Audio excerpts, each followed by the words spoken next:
রজনীবাবু গল্প শেষ করলেন, বললেন, চা খান আর একবার। আমি বললাম, তারপর সাহেবের আর কোনো খবর পাননি? না, কিছুই পাইনি। আমার মনে হয় বিলেত যাওয়ার পথেই মারা গিয়েছিল, আর নইলে অন্তত বিনা দিদির খবর সে নিশ্চয় নিত। চলুন থনটন কাকার অয়েল পেন্টিং দেখাই। থনটন কাকা ভাঙা লোহার শানকিতে ভাত খাচ্ছে, এই ছবিটাই আঁকিয়েছি। আসুন এই ঘরে। দ্য স্মেল অব বুকসে আজকে আপনারা শুনবেন বিভূতিভূষণ বন্দ্যোপাধ্যায়ের লেখা থনটন কাকা। গল্পটি শুনে কেমন লাগলো অবশ্যই কমেন্ট করে জানাবেন, আর ভালো লাগলে বন্ধুদের সাথে শেয়ার করবেন। এবার শুরু করা যাক। রজনীবাবুদের ল্যান্সডাউন রোডের বাড়িতে সেদিন ছোটখাটো একটা সাহিত্যিক বৈঠক ছিল। তর্ক, আলোচনা ও প্রচুর খাওয়া দাওয়ার মধ্যে সন্ধ্যা বেশ ভালোই কাটল। রজনীবাবু বর্তমানে 7-8টা বড় কয়লা খনি, বর্ধমান জেলার জমিদারি ও সিংভূম জেলার শালবন ও মৌজার মালিক। এসব বাদে কলকাতায় বাড়ি জমি তো আছেই নানা স্থানে। রজনীবাবু বললেন, বসুন বসুন। বেশি রাত তো হয়নি এখনো, পৌঁছে দেব গাড়িতে। এখন একটা গল্প বলি।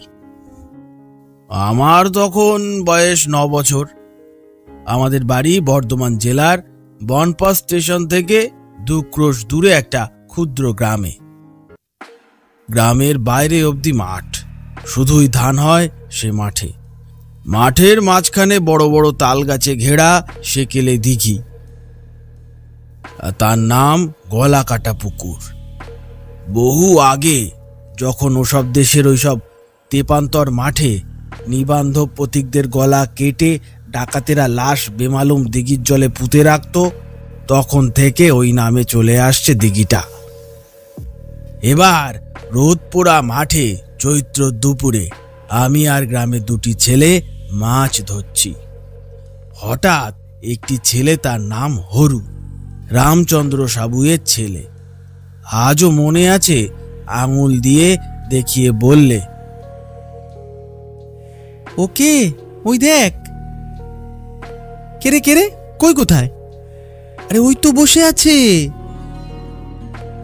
আর তারপর সবাই মিলে কাছে গিয়ে দেখলাম তাল গাছের তলায় এক সাহেব বসে। তার পরনে অতি জীর্ণ ও মলিন তালি দেওয়া প্যান্টালুন, তেমনি কোট আর তেমনি জুতোর অবস্থা। আমরা কাছে যেতে সাহেব কি একটা বললে, আমরা বুঝতে পারলাম না। যে সময়ের কথা বলছি, তখন একজন সাহেবকে এই অবস্থায় অজপল্লী গ্রামে দেখা খুব একটা আশ্চর্যের বিষয় ছিল। আমরা সবাই মুখ চাওয়াচাওয়ি করছি, এমন সময় সাহেবটা আবার কি যেন একটা বললে। ও হরু বললে, ও খেতে চাইছে ভাই। আমারও তাই মনে হলো। আমি হাত দিয়ে দেখিয়ে বললাম, আমার সঙ্গে এসো। সেই সাহেবকে নিয়ে আমাদের বাড়ি এলাম। বাবা অবাক হয়ে এগিয়ে এলেন। তিনি মাইনর স্কুলের 2nd মাস্টার। আমাদের বাড়িতে 2-3টে ধানের গোলা ছিল, 40 বিঘে ধানের জমি ছিল, পুকুরে মাছও ছিল। জিনিসপত্র তখনও সস্তা ছিল, সংসার ভালোই চলত, মোটা ভাত কাপড়ের অভাব ছিল না। বাবা সাহেবকে বাইরের ঘরে একটা টুলের ওপর বসালেন। চেয়ার ছিল না আমাদের বাড়ি। ইংরেজিতে কি কথা তার সঙ্গে বললেন। তারপর আমাকে বললেন, বাড়ির মধ্যে দিদিকে গিয়ে বলগে 1 বাটি মুড়ি আর দুধ পাঠিয়ে দিতে, সাহেব খাবে। আমি কিছু আশ্চর্য হয়েই দিদিকে গিয়ে কথাটা বললাম। আমার মা এ সময় খুব পীড়িত। আমার ছোট ভাই বিনয় তখন সবে মাসখানেক হলো জন্মেছে। মার শরীর সেই থেকেই খারাপ। দিদি কাঁসার বড় জামবাটিতে মুড়ি আর দুধ আর তালের গুড় একসঙ্গে মেখে আমার হাতে দিয়ে বললে, কেমন সাহেব রে? ভালো সাহেব। চল আড়ালে গিয়ে দেখে আসি। আমার দিদির নাম ছিল বিনা। আমার সে দিদি মারা গিয়েছে বহুদিন। বাবার মুখে সব শুনলাম। সাহেব আসছে বরাকত থেকে, গরিব, ওর কেউ কোথাও নেই, বাবার কাছে আশ্রয় চেয়েছে। বাবা বলেছেন থাক, তবে আমাদের ঘরে যা জোটে তাই খেতে হবে। সাহেব তাতেই রাজি হয়েছে। সেই থেকে সাহেব আমাদের বাড়ি রয়ে গেল। গায়ের লোক দলে দলে আসতে লাগলো সাহেবকে দেখতে। আমরা আঙুল দিয়ে দেখিয়ে বলতাম, ওই তো সাহেব বসে আছে। বাইরের ঘরে সাহেব থাকতো। কৃষাণের জন্য একটা ছোট তক্তাপোষ পাতা ছিল সেখানে অনেক দিন। সেইখানে পুরনো তোষক ও থলের চট, একখানা পুরনো চাদর ও একটা বালিশ, একটা ছোট মশারি দিয়ে সাহেবকে শোবার ব্যবস্থা করে দিলেন বাবা। একখানা লোহার কলাই করা শানকি আর একটা কলাই করা গেলাস, এই আমরা দিয়েছিলাম ওকে। তাতে সে ভাত খেত। সাহেবের নাম ছিল থনটন। আমার মুখে ভালো উচ্চারণ হতো না, আমি বলতাম থনটন কাকা, আর কেউ কেউ বলতো ঠনঠন সাহেব। আমাদের যা রান্না হতো থনটন কাকাকে তাই দেওয়া হতো। দিদি এসে মুখে কাপড় দিয়ে হাসতে হাসতে বললে একদিন, থনটন কাকা খেতে জানে না, মাছের ঝোল আর তালের গুড় একসঙ্গে মেখেছে। ওর কথা শুনে আমিও দেখতে গেলাম। সে এক কাণ্ডই করেছে সাহেব।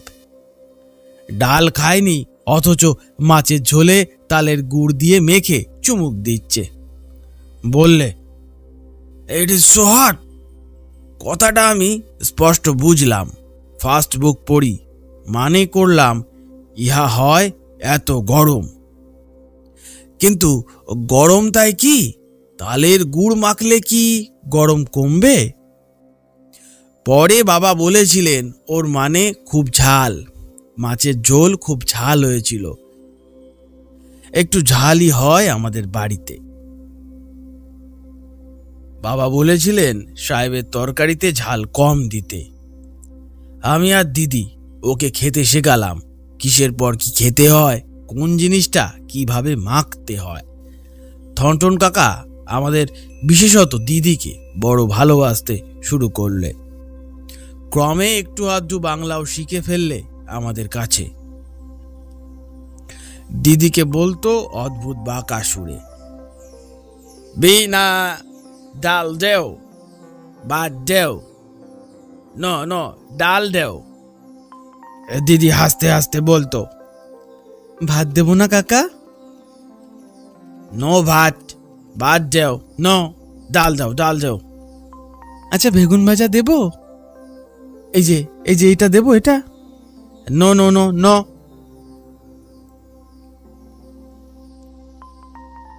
থনটন কাকা বুড়ো লোক, পরে আমরা আবিষ্কার করলাম। সাহেব লোকের বয়স প্রথমটা আমরা বুঝতে পারিনি।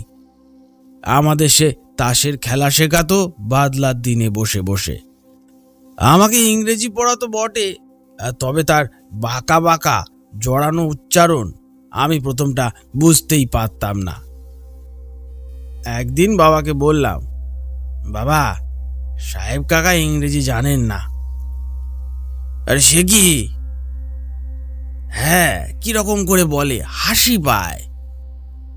বাবা বললে, ও যা বলে ওই ঠিক উচ্চারণ, আমাদের মুখেই হয় না।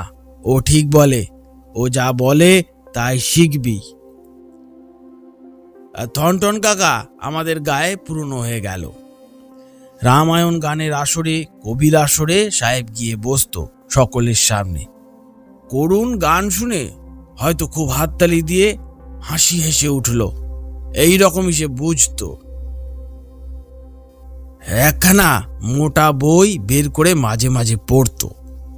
বাবা বলতেন ও বইকে বলে বাইবেল, সাহেবদের ধর্মপুস্তক।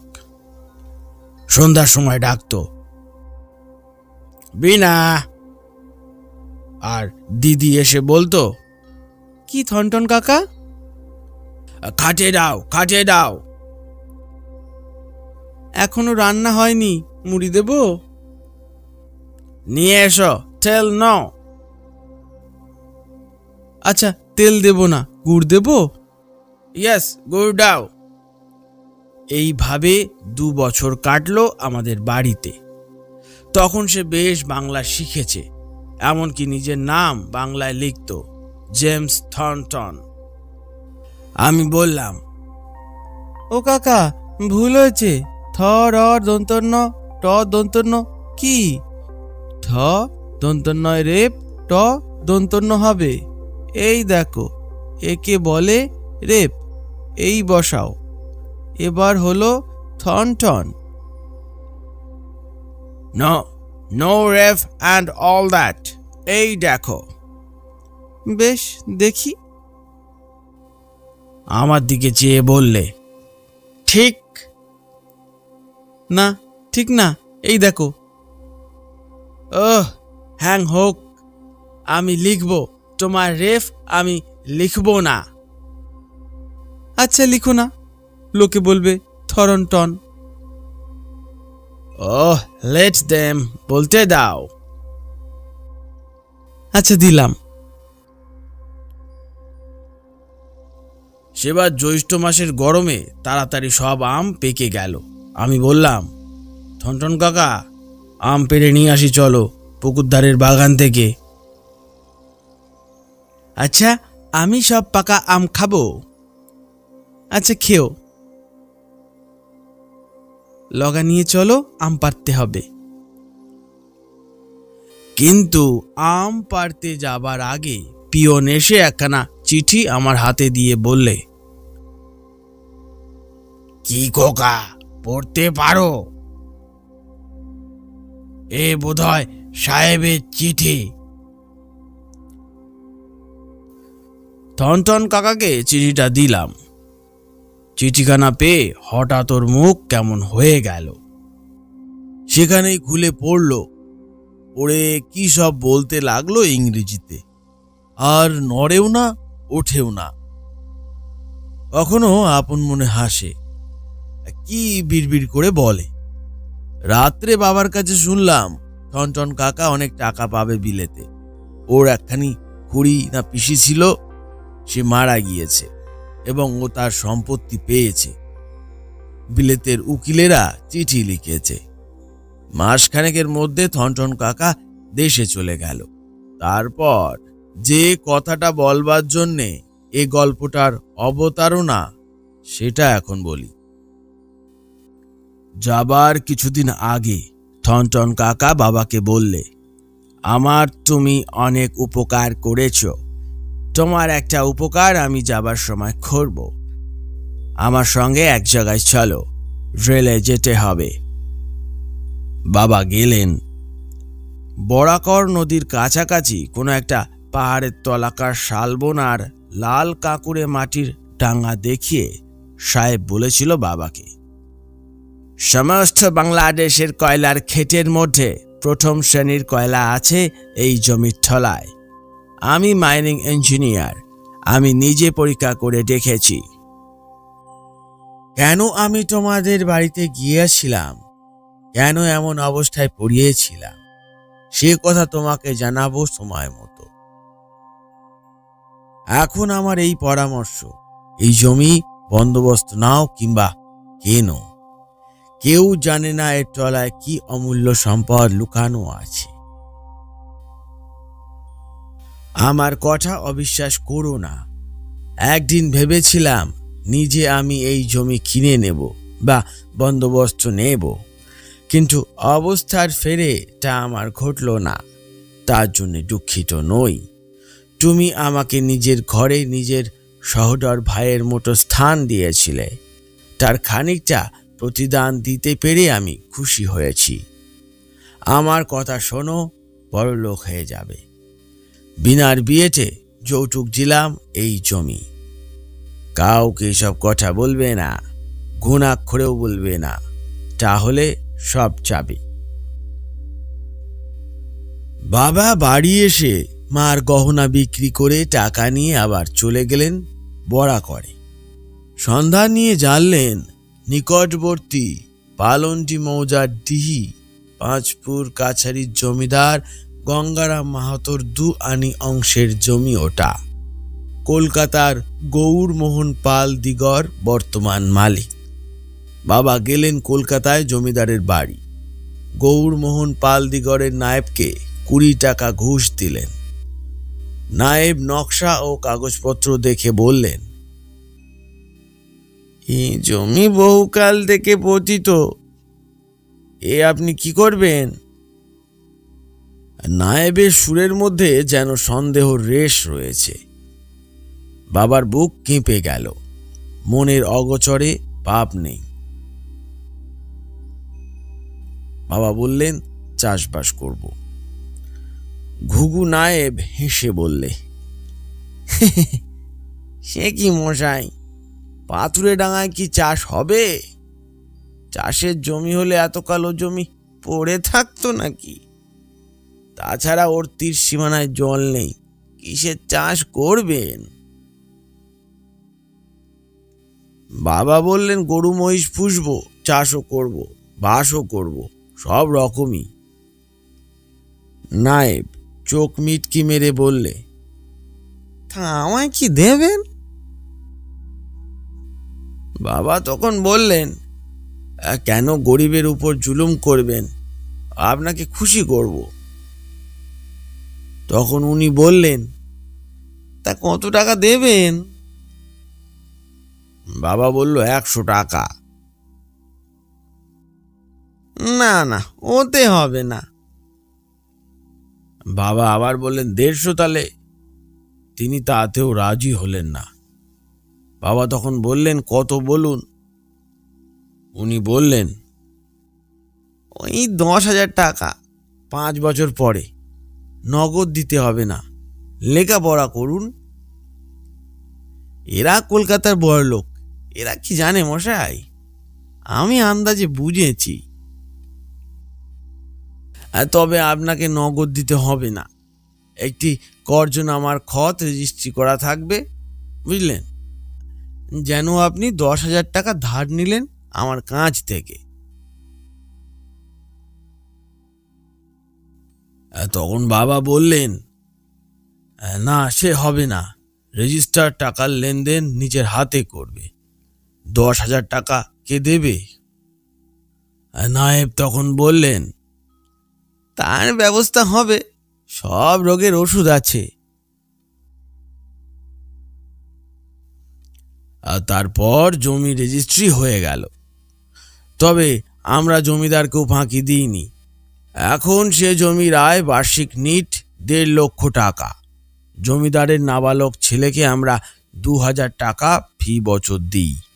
আমাদের যা কিছু দেখছেন সব সেই পালনডি কয়লার খনি থেকে।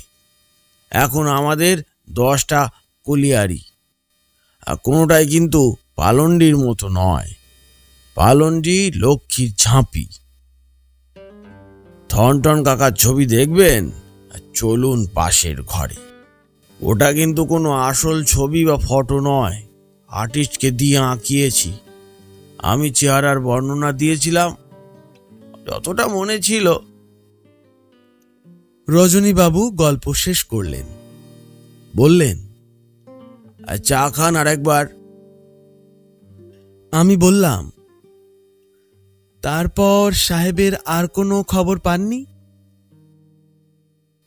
না, কিছুই পাইনি। আমার মনে হয় বিলেত যাওয়ার পথেই মারা গিয়েছিল, আর নইলে অন্তত বিনা দিদির খবর সে নিশ্চয় নিত। চলুন থনটন কাকার অয়েল পেন্টিং দেখাই। থনটন কাকা ভাঙা লোহার শানকিতে ভাত খাচ্ছে, এই ছবিটাই আঁকিয়েছি। আসুন এই ঘরে। দ্য স্মেল অফ বুকসে আজকে আপনারা শুনছিলেন বিভূতিভূষণ বন্দ্যোপাধ্যায়ের লেখা থনটন কাকা। গল্পটি শুনে কেমন লাগলো অবশ্যই কমেন্ট করে জানাবেন, আর ভালো লাগলে বন্ধুদের সাথে শেয়ার করবেন। আসছি আগামী সপ্তাহে নতুন আরেকটি গল্প নিয়ে। ধন্যবাদ, ভালো থাকবেন, সুস্থ থাকবেন। অবশ্যই কমেন্ট করে জানাবেন, আর ভালো লাগলে বন্ধুদের সাথে শেয়ার করবেন। আসছি আগামী সপ্তাহে নতুন আরেকটি গল্প নিয়ে। ধন্যবাদ, ভালো থাকবেন, সুস্থ থাকবেন।